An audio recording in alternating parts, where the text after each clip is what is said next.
बच्चों आज हम पार्ट नंबर 3 नेशनल इनकम की बात करने जा रहे हैं।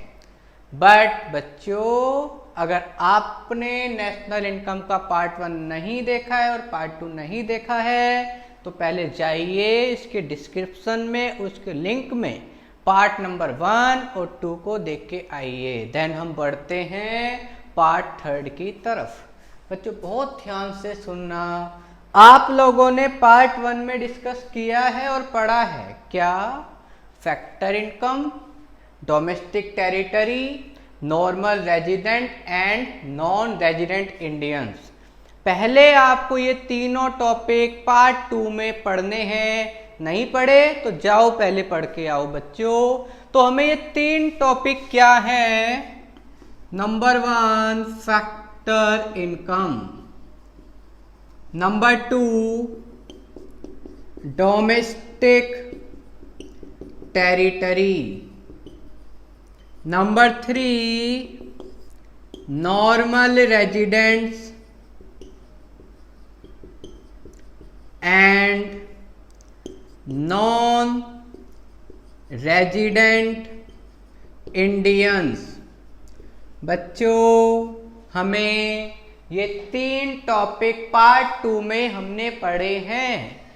अगर नहीं पढ़ा तो जाओ पहले पढ़ के आओ बच्चों। अब हम बात करने जा रहे हैं, इसकी यूनिट का जो नाम है नेशनल इनकम है बच्चों। अभी तक हमने नेशनल इनकम की डिफाइन, नेशनल इनकम के बारे में सिर्फ उससे रिलेटेड टर्म्स को डिस्कस किया है बच्चों।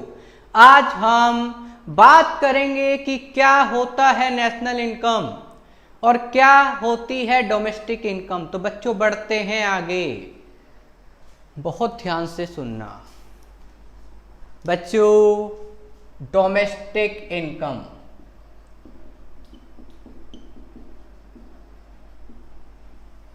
क्या होता है सर डोमेस्टिक इनकम? मान लो एक आप हो और एक हम हैं, मतलब हम सब हैं। हम सब इस देश के नॉर्मल रेजिडेंट हैं, सिर्फ हम ही हैं और हम दोनों या हम सब इस देश के नॉर्मल रेजिडेंट हैं। हम सब मिलकर एक अकाउंटिंग ईयर में, कौन से ईयर में बच्चों? एक अकाउंटिंग ईयर में जितनी भी फैक्टर इनकम डोमेस्टिक टेरिटरी के अंदर अर्न की जाती है, उसी के सम को क्या कहते हैं बच्चों? Domestic income. तो हम बिल्कुल सिंपल सी बात है भाई, अगर हम समझें ऐसी इनकम जो डोमेस्टिक टेरिटरी के अंदर देश के नॉर्मल रेजिडेंट और नॉन रेजिडेंट इंडियंस के द्वारा फैक्टर इनकम एक साल में अर्न की जा रही है बच्चों, उसी के सम को हम डोमेस्टिक इनकम कहते हैं। मतलब सर आप ये कहना चाहते हो कि हम जितने भी नॉर्मल रेजिडेंट हैं ना, वो एक साल में जितनी भी हम इनकम कमाते हैं, कौन सी इनकम? फैक्टर इनकम, उसी के सम को क्या कहते हैं बच्चों? Domestic income. तो लिखा जा सकता है क्या? Domestic income refers to sum of that factor income which earned by normal residents and non-resident Indians in the domestic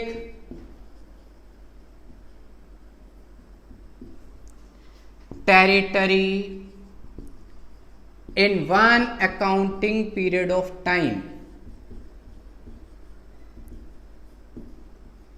मतलब एक साल में पूरे देश के नॉर्मल रेजिडेंट और नॉन रेजिडेंट इंडियंस के द्वारा जितनी भी डोमेस्टिक टेरिटरी के अंदर फैक्टर इनकम एक साल में कमाई जाती है सर, उसी के सम को क्या कहते हैं? Domestic income. बच्चों ध्यान से सुनना, बिल्कुल जनरली पढ़ना है, बहुत ध्यान से सुनना। डोमेस्टिक इनकम तो हमें क्लियर है।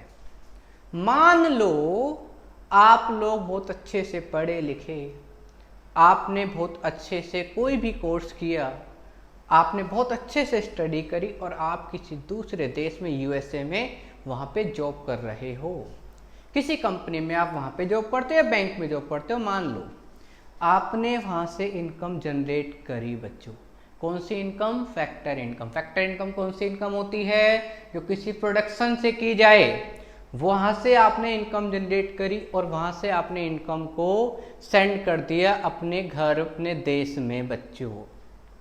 वो इनकम डोमेस्टिक टेरिटरी में तो नहीं आई, तो सर वो कहाँ जाएगी? अच्छा ऐसा भी तो हो सकता है सर, जरूरी थोड़ी ना है हमारे देश का ही सिटीजन वहाँ पे जाके जॉब करे। हो सकता है यूएसए का कोई सिटीजन भारत में आए, भारत की किसी कंपनी से पैसा कमाए और अपने घर पे, अपने देश में सेंड कर दे। सर वो इनकम भी आपने यहाँ से नहीं हटाई बच्चों। अब जो इस चैप्टर की यूनिट, जो इस यूनिट का नाम है बेसिकली नेशनल इनकम, जो इसका चैप्टर है नेशनल इनकम, अब हम उसकी तरफ बात कर रहे हैं। मैंने यहाँ दो बातें बोलने की कोशिश करी। एक वो जो दूसरे देशों से आता है बच्चों, जो दूसरे देशों से इनकम जनरेट होती है या आती है, उसे बोलते हैं फैक्टर इनकम फ्रॉम एब्रॉड। और जो जाती है बच्चों, उसे बोलते हैं फैक्टर इनकम टू एब्रॉड। मतलब सर डोमेस्टिक इनकम तो समझ में आता है, अब आप नेशनल इनकम वो कहना चाहते हो जो दूसरे देशों से आ रहा है, दूसरे देशों को जा रहा है। अब हम इसको समझते हैं कि नेशनल इनकम क्या होती है बेसिकली। एक बार वीडियो पॉज करो और स्क्रीनशॉट लो बच्चों, आगे बढ़ते हैं, बहुत ही ध्यान से सुनना। हाँ जी बच्चों, तो मैंने कहा कुछ ऐसी इनकम होती है जो दूसरे देशों से भारत में आती है, और कुछ ऐसी भी इनकम होती है जो दूसरे देशों को भारत से जाती है। बच्चों मान लो दूसरे देशों से आए कुछ 10 करोड़ रुपए, जो दूसरे देशों से आ रहे, कौन सी इनकम? Factor income. कहाँ से? एब्रॉड से। जो आता है उसे बोलते हैं फैक्टर इनकम फ्रॉम अब्रॉड। जो आता है उसे बोलते हैं फैक्टर इनकम फ्रॉम अब्रॉड, जो जाता है उसे बोलते हैं फैक्टर इनकम टू अब्रॉड। जो दूसरे देशों से इनकम आ रही है दैट इज फ्रॉम अब्रॉड, और जो जा रही है दैट इज टू अब्रॉड। बच्चों इसको हम शॉर्ट फॉर्म में कहते हैं फीफा, और इसको कहते हैं फीटा। जो आया फीफा, जो गया फीटा। आने वाला फीफा और जाने वाला फीटा, दोनों में माइनस किया तो वो आता है ना बच्चों जो नेट बचा। सिंपल सी तो बात है। मान लो दूसरे देशों से कितना आया? 10 करोड़, और गया भारत से कितना? 8 करोड़। आ भी सकता है और जा भी सकता है। ये वो इनकम है बच्चों जो डोमेस्टिक टेरिटरी में जनरेट नहीं हुई है। अगर वो डोमेस्टिक टेरिटरी में जनरेट होती तो वो डोमेस्टिक इनकम बन जाती, बट अब हम दूसरे देशों से आने वाली इनकम फीफा और जाने वाली इनकम फीटा। नेट कितना आएगा बच्चों जब मैं इसको इसमें से माइनस करूंगा? इसको हम बोलते हैं net factor income from abroad. क्या बोलते हैं बच्चों? Net factor income from abroad, जिसको शॉर्ट फॉर्म में बोला जाता है NFIA। NFIA निकालने के लिए हमें फीफा में से क्या माइनस करना है बच्चों? फीटा। मैं लिख सकता हूं ना, NFIA equal FIFA minus FITA. अगर हम फीफा में से फीटा माइनस कर देते हैं बच्चों तो आता है NFIA। सर बात बिल्कुल क्लियर है। डोमेस्टिक इनकम डोमेस्टिक टेरिटरी से कमाई जाने वाली इनकम, दूसरे देशों की टेरिटरी से कमाई जाने वाली इनकम NFIA है सर। हाँ, अभी नेशनल इनकम क्या है सर? अगर आपको ये क्लियर है तो नेशनल इनकम भी क्लियर होगा बच्चों।